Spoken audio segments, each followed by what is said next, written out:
Introducing Beef Up Carnivore Bodybuilding Bible. The ultimate guide for men and women to lose fat and build muscle. And the best part, it's only $12. Don't miss out on the most detailed resource available. Get your copy now at compositionconsultant.com. Hello guys, welcome back to the channel. Just apologies for that very random start introduction to my videos. I don't know why that was on there, but it's on a default selected thing, so it just pops up and you're gonna have to enjoy it for the first 12 seconds. Well, it's a good book, you know. It's a pretty good book. I mean, I must admit, it took me over a year to write it. My friend Jerome. So yeah, it's a solid book. There's more in there than what you'd find in most carnivore books out there, in my opinion. It's worth the money and then some. I would give my endorsement for what that's worth, but yeah, I appreciate like it. Thank you. Yeah, appreciate that. Anyway, so here we are. It's me, Jonathan, with Juliet, autistic carnivore counterpart. Yeah, guess you might say. Apologies, guys. I did have a very long sleepless night, as I'm sure a lot of you probably watching this have. So we do our best to just give you guys some solid answers and share our experiences as autistic adults on the carnivore diet. So I'm just going to give this opportunity now for Juliet to introduce herself, a little bit about who she is, what she does, a bit about her family as well, and what sort of benefits she's had on the carnivore diet since.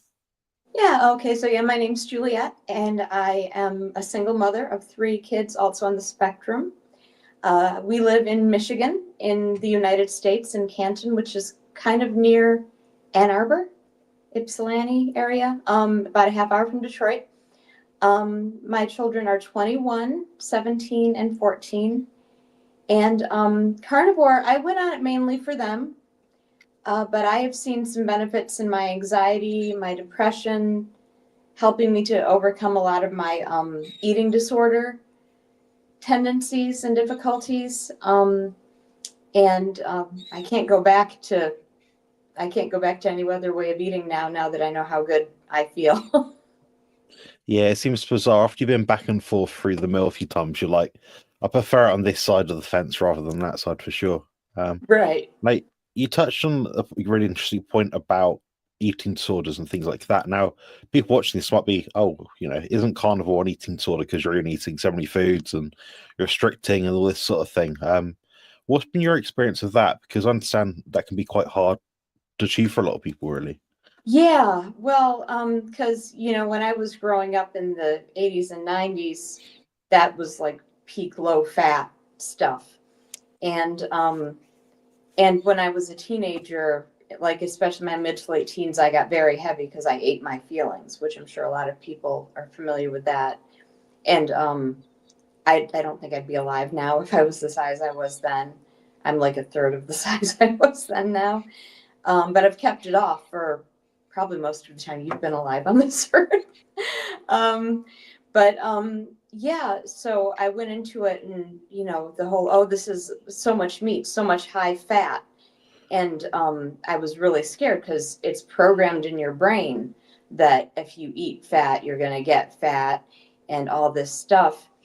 And I just had to get over it because I was like, well, what I've been doing, like, yeah, I was able to keep the weight off for a long time eating the bad stuff, but I was also thinking about calories in, calories out. I was not feeling good. I was anxious. I was on edge.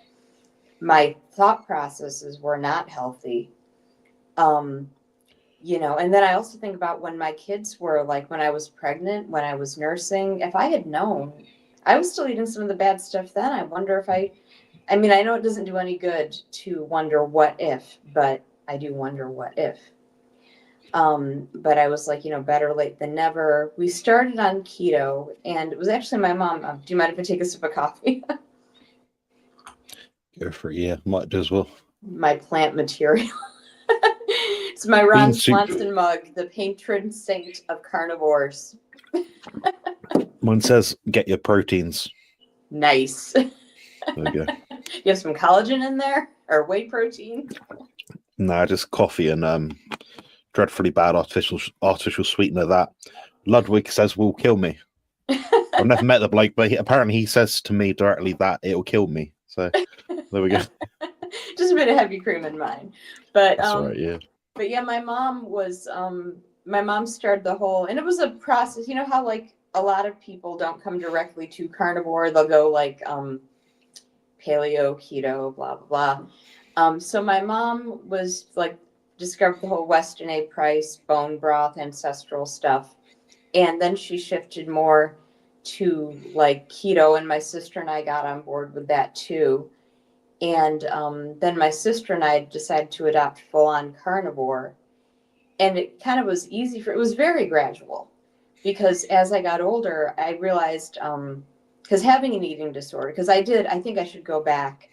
I lost 10 pounds initially, and I was about 19 at the time. And that 10 pounds was enough to keep me going, to keep losing weight. But I went about it by starving, and I got very sick. But luckily, I got back on track slowly. But the thing about going through an eating disorder for me is I became really in tune with my body, like what it wants, what it doesn't, and I was like, a lot of the carbs just didn't sit well with me anymore. I didn't want bread so much. I didn't want, I still eat a little bit of rice sometimes, but most days I don't have carbs. But it wasn't appealing to me, and I gradually went to lower carb. And eventually, I shifted over to keto, and then I realized vegetables kind of don't sit well with me. I can eat cooked carrots every now and then, like in a stew, but like most vegetables, I'm assuming I can swear. There's a lot of swearing on my channel. I figured both from me and robots. I've seen enough of your content. I figured it was probably fine, but yeah. Vegetables will literally fuck my shit up. It is not pretty when I eat vegetables, and I thought, I really love Brussels sprouts. I cook Brussels sprouts in bacon grease and salt, and then I realized, wait a minute, it's not the Brussels sprouts I like. It's the bacon grease. Or I eat other vegetables. It's the butter. So skip the middleman. Just eat the bacon grease. Eat the butter. And I felt so much better. My digestion felt so much better, and my kids too. My younger son Xander still has some issues that are not like physical health, but my kids never get sick, like almost never. And I think probably that's a lot of their classmates they're never homesick from school. And I'm not saying it's a miracle thing. I'm not going to those people that carnivore cures everything, but no, my kids don't get sick. And even if I get a cold, I have it for like 2 days. Whereas when I had high carb, it was maybe I'd have a cold for 2 weeks, and I thought that was normal. Yeah, that speaks to the value of starting off as soon as you possibly can. Like starting off yesterday before you've watched this video to be inspired about it. Like with your children, they started at quite a young age, relatively speaking, compared to a lot of people in the Western diet nowadays. I wasn't thinking about eating clean at, 8, 10, 12, 15, 18, 20 years old, really. I didn't really care too much. Then I started to get the bad ill effects from eating, a bro diet, which is chicken, broccoli, rice, and cheat meals every day, it seemed.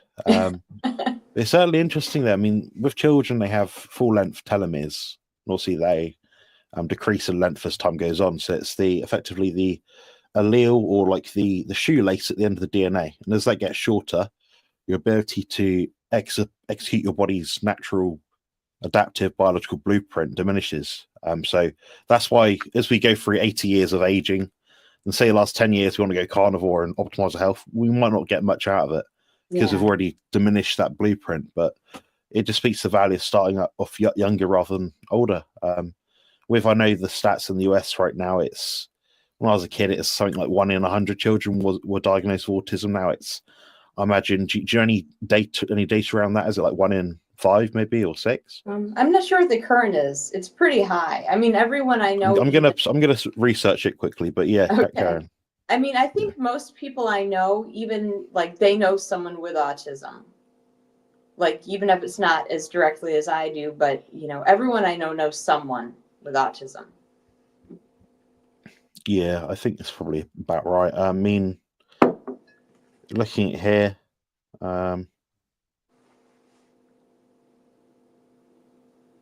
it's about family sizes. Oh, autism. Yeah, I can't remember what it was. When I was a kid, it was like 1 in 100 or 1 in 50. It wasn't. The prevalence was so low.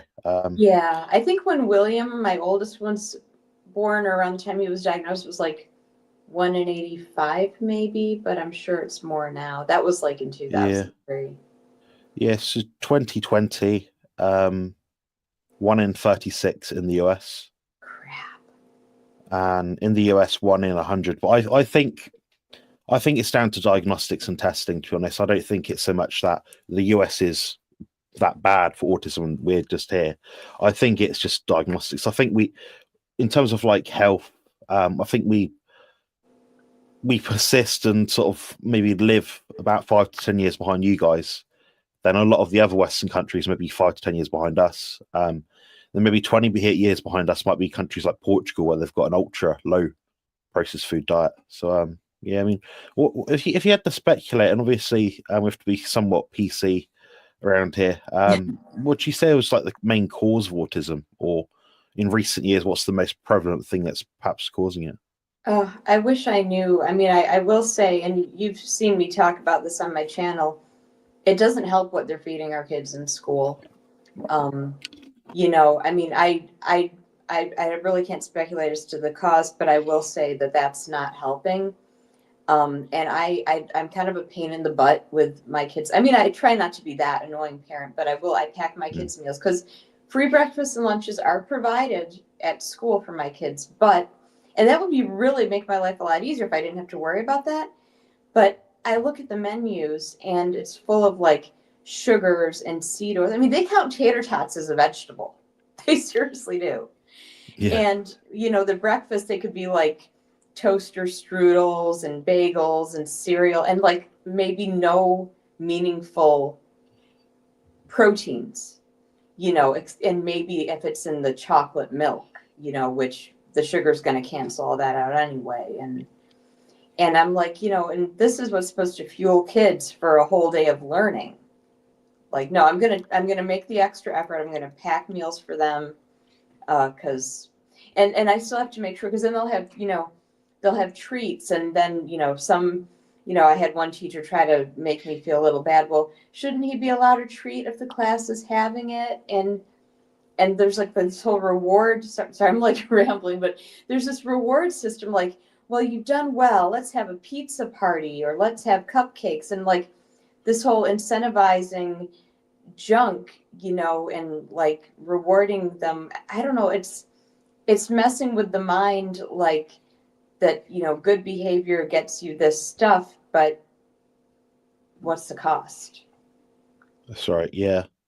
Yeah, all these things do come with a cost. And I mean, my ex-partner, Sophie, she had 2 children, and I see the difference in how they were sort of growing up. So one was tiny little baby, and the other one was about maybe 6 or 7 sort of thing. So I could see at different age points what their peers were doing. The older one, anyway, her friends at school would all have chocolate every day, like a bar of chocolate, a little piece of chocolate, a penguin. I don't know if you American guys know what that is. It's like a thin chocolate biscuit bar sort of thing. And that was it's pretty much a standard thing. Every child had it, or it'd be an ice cream after school, or it'd be a bag of potato chips or crisps, we call them. So I it's can't like a daily remember the last thing. time I had ice cream. I make it every day now because I'm bulking up. So I'm doing like a carnivore one. It's brilliant. Oh, nice. I might try and send you a picture or something like Yeah. that. But yeah, it's a good recipe. But yeah, it's interesting to see they're having chocolate every day. What's going to happen 10 years down the line where chocolate is just a mainstay? It's like, oh, I'm going to have some chocolate. It's just a normal thing. I think it is that now. So if it's a chocolate every day, then what's it going to be down the future? So we look at like the Eat Well plate or like the guide, all these sort of pyramid things, and you look at it and think, the reality is people aren't really following this. They're following it by macronutrient value. Like, yeah, carbs very high, fats quite high, proteins a sliver. Yeah, like in terms of how much of each macronutrient people are eating. But they're not eating whole food forms of 400 grams of carbs per day. They're not eating sweet potatoes and white rice that's been boiled and strained and fermented and all sorts of things. They're eating a cookie. Oh, but the macros are the same, but how the body processes things is completely different. We got my friend Harry Sapanis from Australia on the stream right now, just listening in, and he always talks about things like deuterium. And yeah, as soon as we put seed oils in something, the deuterium content of that food goes right up.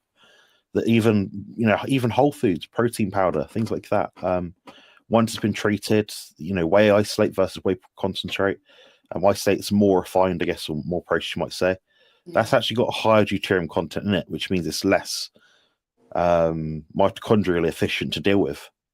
So it's funny. It's not just the food groups like saying, "Oh, chocolate milk is good because it's got protein and calcium." It's like, yeah, but it has zero cofactors because they're all dead because it's not real food. Right. You want to hear something about seed oils? Yeah, sure.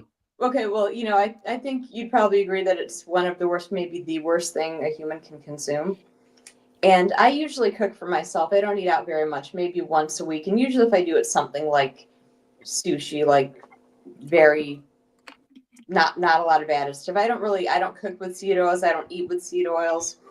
And if I'm not thinking and I do get something that might be a little fried, I don't eat much fried, but if something that has seed oil and I'm not thinking and I order something out, the reaction I get, it's a horror show. Like, I think if anyone cut out seed oils for a while and then suddenly had it again, I'm not going to go into detail, but I get a migraine and basically everything shoots out from every end. It's like proof. I think it's proof that if you stop and then you start again, like that will show. Like, I think most people, if they just didn't have them for a while, then they'd realize how bad it is. Because my reaction is very strong. Yeah, I get the same thing with a number of different things. For me, it's been multi-causal, multifactorial. So if I'm going to have digestive problems from something, it could one be the food itself. So I'm highly intolerant to dark chocolate, berries of all kinds. Berries of all kinds, like chocolate and berries doesn't work for me. What's the other one? Like pork, I can be quite sensitive to. Some acidic fruits I can be sensitive to, like lemons and things. So basically, like acidic, sort of sore, prickly things, fibrous things. Yeah. I'll get a reaction from those, but my symptomology of that reaction will be different versus if I've just had what we have here, a big roast dinner, which is like Thanksgiving dinner. But we have that. Well, traditionally we have it every week on a Sunday. It's like a big meal of the week. I don't really have it as much anymore now, maybe once a month or something like that. But if I do go out, I have the meat, maybe a bit of cauliflower cheese, a few carrots, a bit of gravy. Yeah. I'm good, and that's quite all right. But if I have a bit too much, that 2 or 3 carrots, like little wheels of carrots, turns into like 10. I'm bloated out there and for like 2 days. Yeah, not worth it. So it's different. Yes, it's different symptoms for different things. It might just be, I get a 5% setback if I eat 10% more food. But if I eat 20% more food, I get a 50% setback. So it's knowing your body and your head, and it's tricky because people like us, we deal with multifaceted health ailments. If we looked at your DNA, my DNA would see probably methylation issues, digestive issues, high susceptibility to SIBO, bacterial gut infections, things like that. Yeah. High intolerability to foods, magnesium deficiency, low vitamin D status, low iron, iron deficient anemia. Like, if we'd measure all the autistic people and find out what their baseline was, we'd find it'd be lower than most other people's. I think you're, yeah. Yeah. What do you find with you? What's your default? Like, I want to live a perfect day and feel good. How are you going about it from maybe morning to nighttime sort of thing? Like, as far as diet, exercise, all of that? Yeah, diet, exercise, health hacks. Well, I wake up. Spirituality, yeah. Yeah. Well, I wake up every morning. The first thing I do. Okay, second thing, because let's be real, the first thing most people do is pee. The second thing I do every day is I do some yoga, and it kind of helps me to get comfortable in my mind and my body, and I feel alive and awake. And then I have like either some hot water or tea, and then I brush my teeth, and I wake up really early, like 3 a.m. And then I'll have some coffee and I'll watch a show. I watch a lot of British shows actually, and have some kind of light breakfast. Well, light for me, a few eggs and maybe some cottage cheese. And, then get onto the day with my kids. And I'll usually walk after lunch, which is typically a couple hamburger patties maybe, and some bacon or something. And then just, whatever. And I try to get out and walk if the weather's nice, and if not, just keep the windows, the blinds open. And and I try to, I do yoga with my daughter too sometimes. She likes doing it with me. Exercise, just eating pure, typical food for me. Oh, and I do drink coffee. So any coffee haters, deal with it. I have to manage for that one.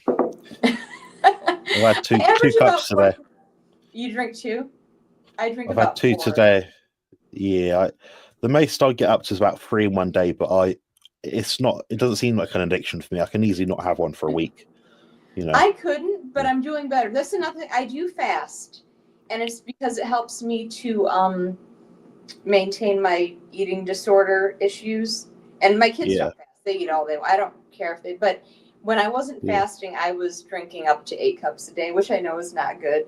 Now it's more like 3 or 4. But the reason I fast is because if I was eating and I didn't have that window, I think I would be like obsessing and like, am I eating too much? Like I ate a good amount and I feel good, but did I overdo it? Where it's just like, okay, I ate enough.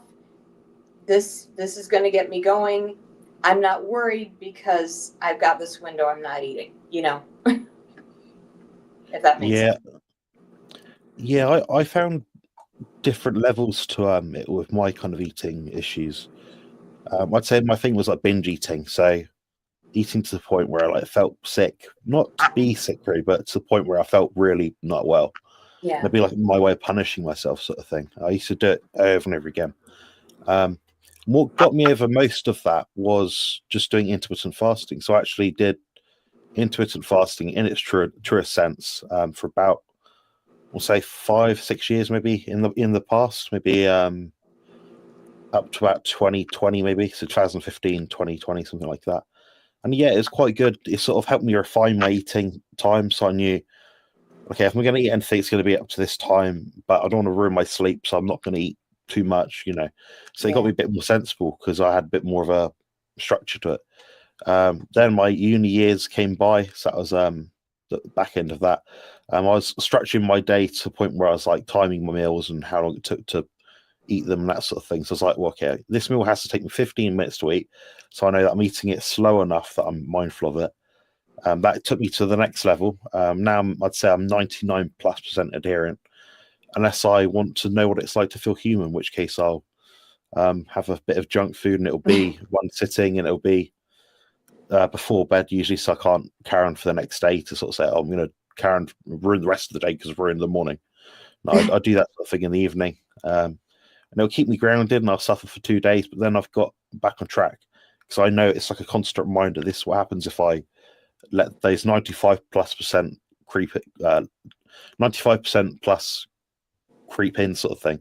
Yeah. It needs to be 99%, like as much as possible. So that's been my experience. But it sounds like you're just like me. You eat quite a mixed animal food diet, which sounds odd because people are like, oh, if you're autistic and you have this array of symptoms and problems, then you're going to have to be more refined, more strict, because you've got more problems to deal with. But that's not been the case. I mean, most autistic carnivores I know eat a very mixed animal food diet. Yeah, actually, that's what I want to talk to you about. Like, I know you and I both like the importance of fish in our diets, like especially fatty fish for me, like salmon, sardines, mackerel. Like, I don't know, do you think that autistic people might have more of a need for that? Because I really do well on fatty fish. I suspect it's two causes. So one thing I know about autistic people is they're usually more introverted, more recluse, indoors more. I don't know many that want to be outdoors a lot. We don't. If I go out in public, I won't come across many. But if I then go to people's houses, I'll come across quite a few, sort of thing.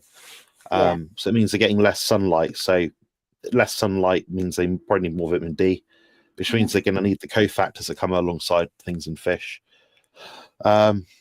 intestinal permeability is higher in autistic people, generally speaking. So they might require more omega-3, the something acid, whatever it is, to help heal the endothelial gut lining.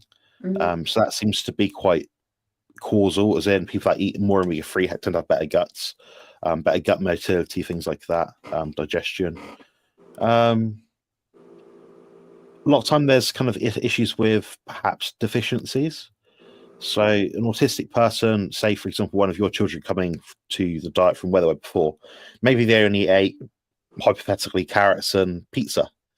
Now you get on a diet with all the nutrition that they do need, like all the essential nutrients, then they're in a position where they can say, well, hey, my deficiencies have gone down, so I feel better. Part of that deficiency could be omega-3, just, the lining of every cell in your body, and the impact of having effective, light transduction through cellular membranes is important, because if you listen to stuff by Dr. Jack Kruse, I know Harris Palms mentions it quite a bit, but if you think all your cells are like that and they can absorb things carefully, and it's got an osmotic layer that is appropriate for what you're trying to do, so letting more magnesium will let out more potassium or sodium, whatever it is, then cells are just working more effectively, so you're less likely to get issues. So therefore, the mitochondria can begin to work better. So the cellular energy production is better. So therefore, the susceptibility to disease goes down. So I think it's loads of different things to the carnivore diet, and I think there's a benefit to every animal food. People always poop on dairy and say, "Oh, it's addictive. It's got casomorphines." And I say, "Okay, how much casomorphines is addictive?" They can't answer that question. I say, is it that it's just a good tasting food that people just tend to like because it's quite enjoyable? Yeah. Maybe. I got some in my coffee right now. Exactly. Yeah. I mean, things like butyric acid, butter. Dairy has a lot of butyric acid in it, which is one of the most beneficial things for the gut, because it feeds the colonocytes. And on a carnivore diet, we don't get much propionic acid. So you need more of other acids from other animal foods to make up that ground. Like we have a die-off effect. We start keto because we get rid of everything, and we just eat peanut butter and cheese and protein dips or whatever. So you're missing a lot of nutrition there. So your body's like, hang on a minute. So it tries to sort itself out. So it's a whole big spectrum. This diet thing for autistic people. Yeah, it's interesting to go into it, and I know I've told you before, but I'm going to say it here so everyone can hear. I really appreciate you giving voice to I'm artistic too, autistic carnivore low carb people, because I think it needs to get talked about, and I feel seen when I watch your content. Like, yes, I get that, I experience that. I appreciate that. Yeah, I mean it's a little bit tougher for me as someone that's also, I run a business, so a lot of my videos are for the purposes of marketing, but they are marketing to the right people that need the help. It's with that caveat. It's no good me having money in the bank if I'm not actually helping people. It doesn't serve me.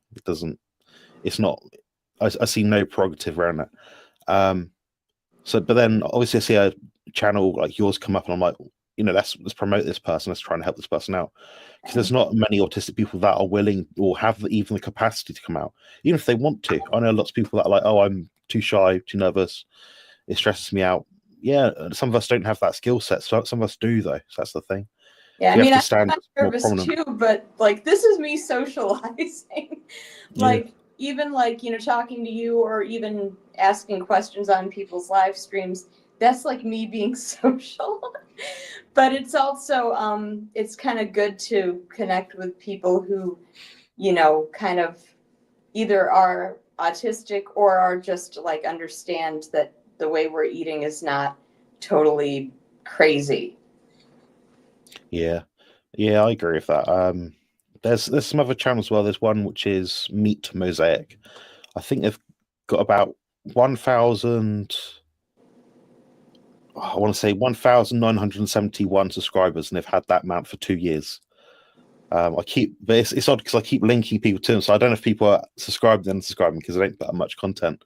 So that's the thing. It's just getting the content out there, knowing that you're not going to reach many people is quite not debilitating, but quite tricky sometimes. So I might make a blockbuster video on carnivore, autism and health or whatever, and it just won't do that well. But my point is, I'm not going to be in a position where I'm going to sit here and complain that other people aren't doing enough if I'm not doing anything myself. Yeah. So I've had probably 2 bad run-ins with other YouTube channel influencers, much bigger channels than mine, where they've just not wanted to talk about autism and the carnivore diet or neurodivergence. It's not something that they're interested in. I'm like, it's one of the hottest topics right now. Yeah. Like, you know, when you have children, or children's children have autistic kids, you're going to be thinking, oh, I wish I had this information back then. I do wish I had that information back then. God, how different would things have been? I mean, who knows? Yeah. But I really wish I'd known then what I know now. Yeah, I mean, it's certainly tricky, but you know, we've got yourself, me, Thomas Clark, Justin Giebler, Professor Bart Kay, Sean Baker talks a bit about autism, Dr. Chafee talks a bit about autism. But other than that, it's like a radio silent. It's you know, but some of my best videos are actually on autism, funny enough. Yeah. So yeah, I've actually bookmarked a lot of your autism videos so I can share them with people and stuff. I need to put them on a playlist really, so it's easy to access, because I've probably made about 10 or 15 now. I think it's about time I've given it its own right. I'm gonna flick through the screen now just to say hello to people that have joined. So I've got Andy here. Just to remind everyone, please subscribe to and follow Juliet on her YouTube channel. Is it Juliet's Autistic Carnivore Experience? It was. I changed it to Juliet's Autistic Experience. Even though I still talk about carnivore stuff, I kind of did it to kind of so that people, even if they aren't carnivore, would still diversifies it. Yeah, and then like and plus, you know, I do talk about carnivore, but I also talk about, like, you know, this week I talked about anxiety, and, you know, sometimes I talk about autism, I talk about carnivore, I talk about all of it. So yeah, Juliet's Autistic Experience. Yeah, definitely follow that one out. What I'll do after this video is I'll link it below in the comment section, and Juliet will probably put a message in as well. So give us some more followers, guys. She's putting out content. She just needs to know something that you want to hear about, basically. She's got all these ideas, but it's a case of plucking them out and saying, all right, make a video on anxiety, you know, whatever. So there we go. I do good on beef. Oh, so do I. Seen and heard. It's nice being able to talk in words now. Sometimes I'm quiet, but way more talkative. Oh, that's good to hear. Yeah. Humans ate varied animal foods in paleo, including seasonal available animal foods. Humans never ate a single animal food. Yeah. Humans, I mean, I doubt that people way back. In combination, like, I can only eat this. Like, they probably took what they could get. They hunted what they could get. And they weren't like, well, this is out of my diet. Yeah, I mean, where I live is not far from the coastal line, and I've got rivers around me and things like that. And what we'll say is, say I wanted to go back 5,000 years, there'd be sod all here for me to eat. Nothing. There's nothing here other than fish in the sea. There might be a couple of berries, but I don't respond too well to them, so I probably wouldn't eat them. Yeah. Carrots that we grow, if I put some seeds in the back garden, just let them grow, tiny little things like size of coins, quite tasty, but you don't have like having to bury so many of them to like get enough sprout, you know. That'll be about it. And we might have a cow with some chickens. There's not, I mean, when people say like, oh, your natural diet, it's like, my natural diet would not be much vegetation at all. There's literally nothing here. It's barren. Lots of like bushes and things, but not like seeds and fruit and things that you could get some nourishment out of, I guess. Yeah. There we go. So taurine deficiency in mothers is associated with autism. Now, I see a point. So Harry actually taught me a little bit about this. So with, you know, the infant formulas, the milk powder things and all that sort of thing. So they're all loaded to the brim with seed oils, every single one of them. And even the more expensive ones over here that are like premium, grass-fed, organic, whatever, they've got even more seed oils in them. I didn't know. That's disgusting. And some of them will add taurine to it, but we're talking like 50 milligrams per 100 grams. And I mean, a serving, from what I remember, is about 15 grams. So you're talking about, you might as well just drink milk. You literally might as well just, even chocolate milk from the shop would be more nutritious because it wouldn't have as much seed oil and stuff. Yeah. I didn't know there were seed oils in formula. That's in so many of all they do is they'll say like, in US your label's a bit different to us, but it'll say like vegetable oil. Then it'll say in brackets, I might say extra virgin, sunflower, rapeseed, and that'll be the order of which, how much proportion is in it. So if it might say something you might, so I saw a supermarket recently, so it's truffle oil. It says truffle oil is a black thing in a greenish sort of glass jar thing. I read the ingredients and it was 49.5% extra virgin olive oil, 49.5% sunflower oil, and I believe it is 1% truffle oil. Oh my gosh, that is major false advertising right there. Wow. You really can't. It depends where they put the wording. So like if it's truffle flavored oil or truffle flavor oil or just truffle oil, will mean it can be 3 different ingredient profiles. So you really have to look at labels. See, it's not good enough just to read where it says this is a tin of beans with tomato sauce in it. That won't work. You've got to read the ingredients and the order of the ingredients that they're in. Yeah. My dad is, I'm sorry, go ahead. Yeah. Sorry, one more thing. When you read the ingredients, it'll say, say you look at a tin of beans or whatever, and it's like 10 protein, 20 carbs, 5 fat. But if the first ingredient says sunflower oil and it says 50% fat, 50% sunflower oil, you know that label is wrong straight away because it's going to have at least 50% of the mass, the grammage from fat. Yeah. So some will actually get them mixed up as if they've used 2 different formulas to generate the same nutrient label. So that's a common mistake I see over here with imported food, especially. Oh, yeah. Yeah, my dad is trying to do carnivore. He's trying. And talk about labels. And he got some butter. He was very proud of himself. But then he mentioned it was spreadable butter. And I said, that sounds like it probably has something suspicious in it if it's spreadable. And I said, go look at the label, what's in it. And there was some butter, but then like they cut it with canola oil. And I said, Dad, throw that out now. And I was thinking, why would you ruin butter? Like, and if you want to make it spreadable, just leave it out for a little bit. It'll spread easy. Like they ruined a perfectly good thing. And I said, Dad, I don't care. Throw it out. It's not worth the money you spend on it. Yeah, I've had this with my mum a few times where she's gone to the shop and she's bought omega-3 6 and 9 oil, and she just says, "Oh, it's good because it's got omega-3." And I'm like, "Yeah, but you're just replacing the oil balance that's already in your body with something else which is outside your body, which is probably rancid as hell, and it's on reduced. So it's probably been like sat in a cupboard for like last 3 years, so it's probably not even good quality anyway." That's one of the blunders I see in a lot of. What I don't get about bodybuilders is they'll talk a lot about getting good enough omega-3 in. So they'll take like 10 omega-3 capsules each day, but then they'll have like a bar of chocolate or a bit like a tablespoon of peanut butter or oil or whatever with their food. And I'm like, you completely displace the point of that. So if you just didn't eat the peanut butter, you wouldn't need the omega-3 to keep that balance more in check.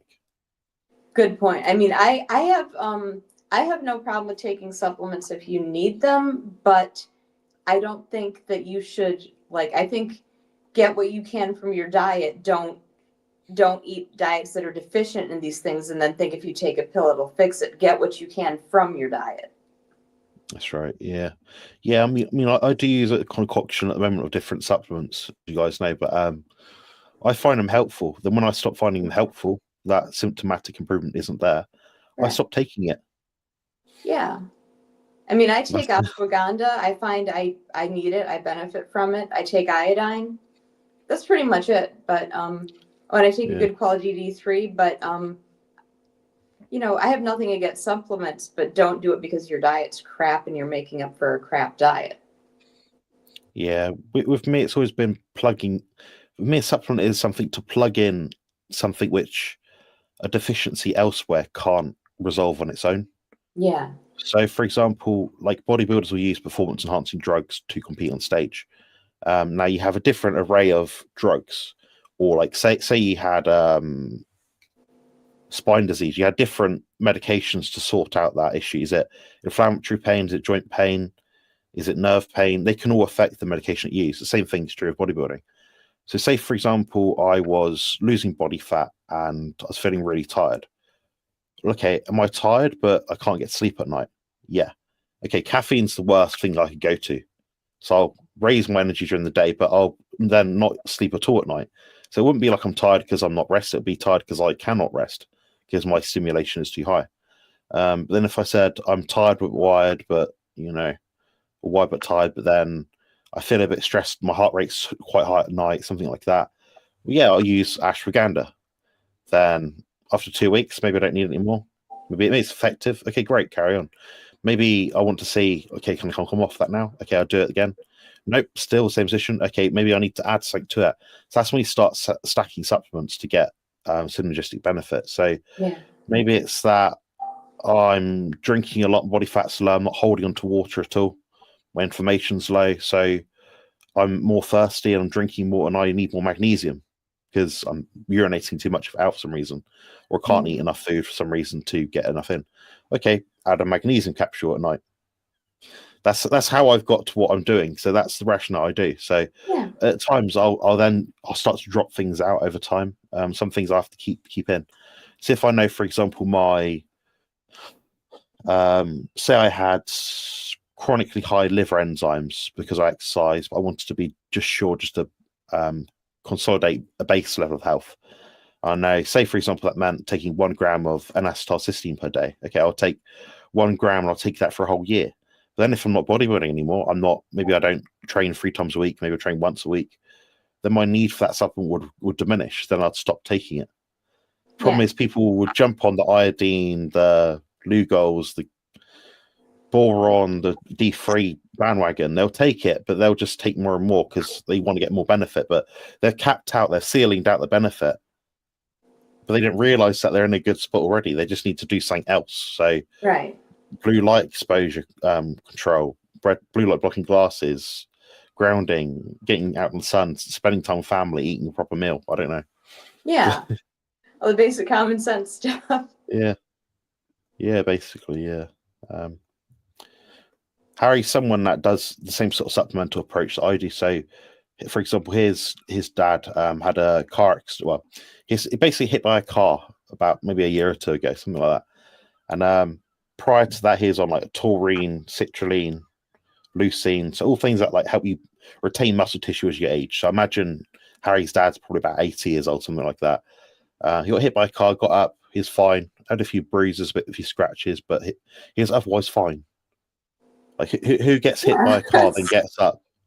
At that age. Clearly the supplements were helpful, because I think he's animal based at least. So he has like a few pickles and things like that here and there. But just goes to show you, I mean, you see these guys in the tribes and things, you think, how's that guy running up a hill with like a thing on his head and he's got like cut on his arm and he's carrying his baby or something like that, and you're like, this is so unreal. But that's how strong these people are. They're naturally built just to survive and thrive in their terrain. It's pretty cool stuff. We'll finish this live stream up in a second. So if you guys do have any questions, please leave some in the chat. And can I bring up something really quick about like parenting and getting kids on board? And I don't know if this will be controversial or not. It's been really easy to get my sons on board with carnivore. Like William will eat anything, and Xander, he's always been all about the meat. Aria, my daughter, she's a little picky, but she's getting on board now. It used to be all she would want is full-fat Greek yogurt and salmon, which are both perfectly healthy and great. But then she would also want the things like the the bread and the rice and all that stuff. And I've kind of had to find a middle ground. Like, I do give her a bit of rice with her food. Yeah, it's not ideal, but I find that that's a good, if I put the beef or the scrambled eggs or whatever in with the rice, she will eat them. And I've been gradually cutting back on the rice. So now it's actually more of the protein. And I think that for a while I was like, oh, it's got to be perfect. All my kids have to eat completely animal based.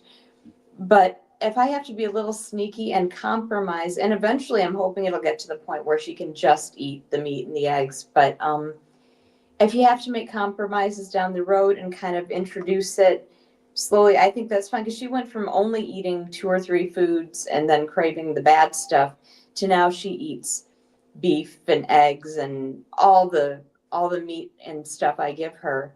So I think it's okay to compromise, because at least she's getting it. And, there's a whole lot worse carbs she could be eating than rice. I don't know if that's controversial or not, but yeah. People have this thing about poo-pooing the idea that someone can eat something that isn't what they're eating. It's incredible, isn't it? Yeah. Yeah, I mean, certainly speaking, we do have to say white rice of all the carbohydrates seems to be the most innocuous. Yeah. Besides plain glucose, maybe, I don't know, because it's got no added anti-nutrients.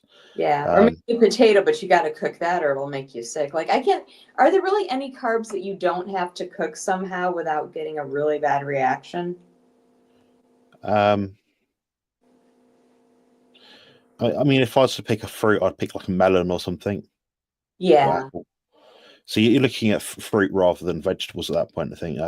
That's true. I mean, if I eat carrots, sore stomach, peas, sore stomach. Yeah. Beans, carrots, but they have to be a lot. cooked. Yeah. My mum has them crunchy, blanched. They're not good. They're not good carrots. I'm just going to get through the chat quickly. So I'll leave you in a second because we haven't got any questions. It's probably the last thing I put up on the screen, guys, because I do have to go now. Do either of you take any medications, or are you able to medicate your issues purely with diet? What's your take, Juliet? I take, and I don't know if it's not a medication, and it's kind of a controversial thing, but it is legal, at least in where I am. A couple times a day, I will take a little bit of kratom.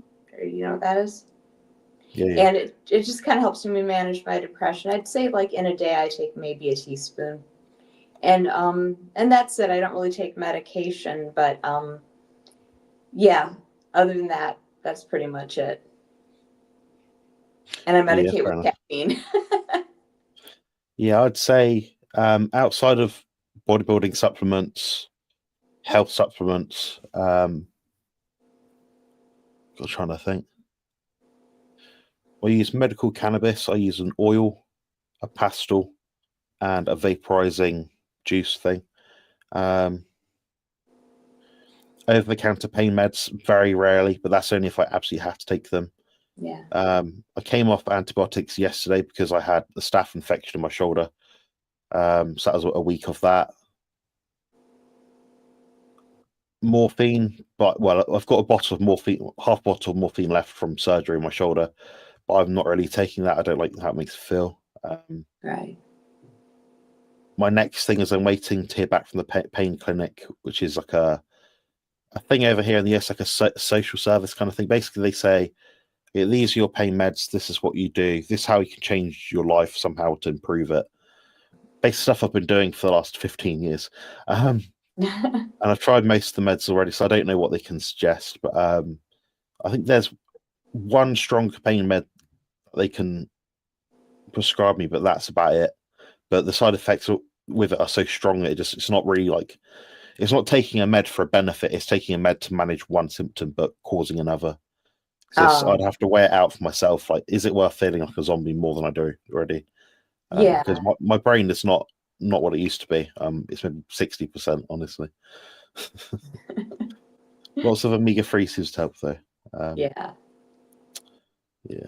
They're having a discussion about leucine. Yeah, leucine's dairy, fish, and meat, pretty much. There's a lot in whey, and there's a lot of cheese. Maybe one's got 10 grams per 100 grams, something like that. But it's as long as you're eating like enough meat, you won't need to add it, if that makes sense. Yeah. And would get addicted to morphine if I had any. I don't like the feeling myself. It's quite good for pain relief. I'd probably say rank number 3 of things I've tried. In terms of like feeling, productivity, it's rubbish. I couldn't script a video if I'm on morphine, for example. So if I can't script a video, the most idle thing I have to do in my life right now, it's not worth taking. Non-functional, yeah.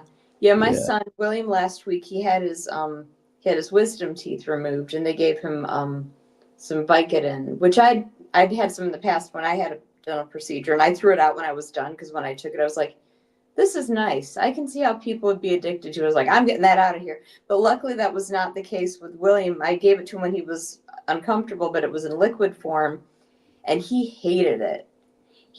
So I was like, there's no danger of any addiction with him. Like, he does not like this.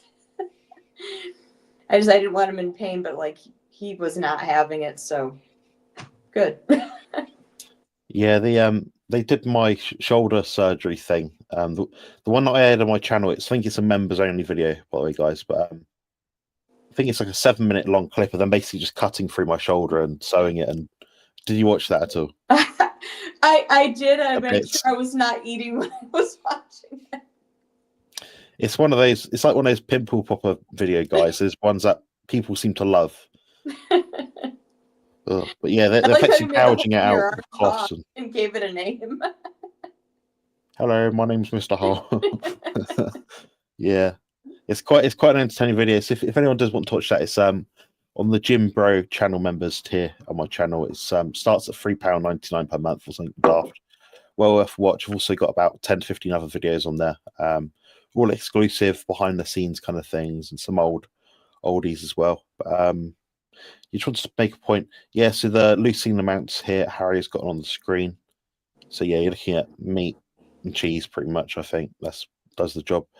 One thing I wanted to ask before we just pack up is for you, Juliet, and that is roughly how much meat do you eat in a day? And I know you have quite a mixed sort of food diet, so maybe is it a pound of meat and 4 eggs or what?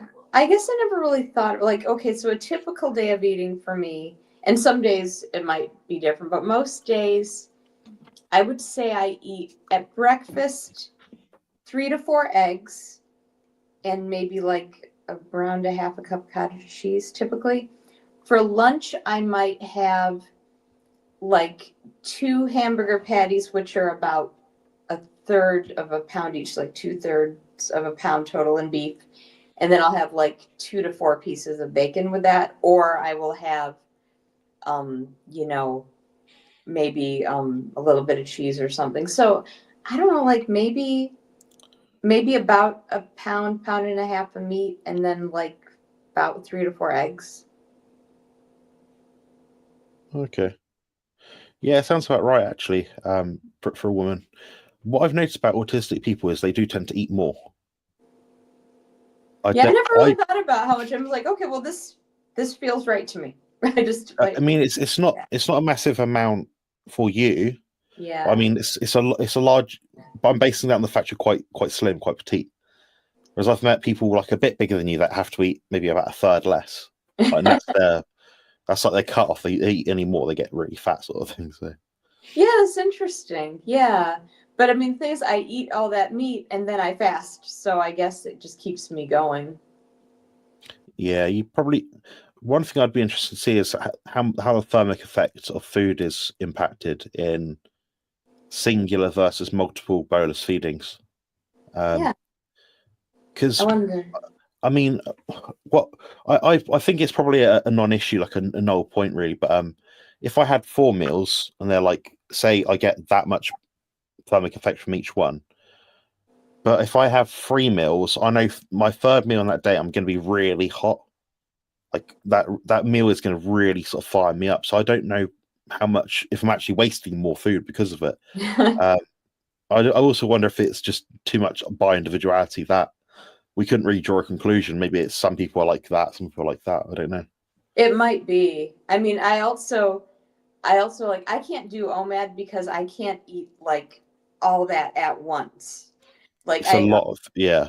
It's a a lot lot of in food. one whack. I mean, some can, I can't. Like, I know you talked about the priming, and I could never do that. But like, I No. also like, I mean, you know, I have 3 kids. I never stop pretty much from the moment I wake up till the moment I go to bed. I'm always going. I'd never stop moving. I'm always on my feet. So like, I think I need that meat. I need that fuel because, you know, I'm just always go, go, go all day. Yeah. Yeah, it makes sense. I do know some people that can eat a ridiculous amount of food. I think might be Kelly Hogan, maybe. I don't know. I know me, Rick, Sean Baker eat a lot of food. I think for me it'd probably be about 1.4, 1.5 kilos of meat per day. That might include fish. So I'm talking like poultry, beef, lamb, whatever. It's all meat. Maybe, It's all all good. meat, Yeah. all meat. You know, an animal muscle basically. Yeah. Maybe 1 to 3 eggs per day. Usually 1 at the moment because my tolerance has built up quite fast. To that maybe 100 to 150 grams of cheese of various types, and a big protein Greek yogurt, kefir, cream, clotted cream, Oh, ice I cream love thing I clotted make. cream. Yeah, it's a really fatty ice cream. Is most people probably eat in a day. I have one of them as one of my meals at the moment. Or That's you take like quite the enjoyable. clotted cream that comes in the little jar and you put it in tea sometimes. Yeah, I love like that the stuff. really fatty. It's got like a creamish hue to it. Yeah. Yeah, I'm doing about 100 grams of that per day in my thing. Oh, So wow. yes, it's fatty, fat. Like, yeah, you make an ice cream and you're eating an ice cream. You're not eating some ice flurry / puppy thing. That sounds good. It sounds Yeah, very decadent, but it sounds good. it's Yeah. rich. Yeah. For about 2 hours after, you're like, you could have left that for a minute. It probably wouldn't have taken much to get me full on that. No, I think that would serve 3 people up like a good, really good dessert size. Yeah. I do start to get pretty cold towards my 1 meal per day. As I'm nearing the end of my meal, I'm very hot after eating a cold room. I think your thyroid and things like that balance out over time, really. It just depends how far you're pushing it. So it's that hormesis effect. Like, are you doing 2 days, which is too much, or are you doing 1.5 days, which is perfect for you? And sometimes people will do 1 day, feel great, 1.5 day, feel 1.5 days fasting, feel great. Then 1.6 days fasting, and they're done. That's it. That's me. For me, after about 20 hours of fasting, I feel like Yeah. I'm I don't know. grinding.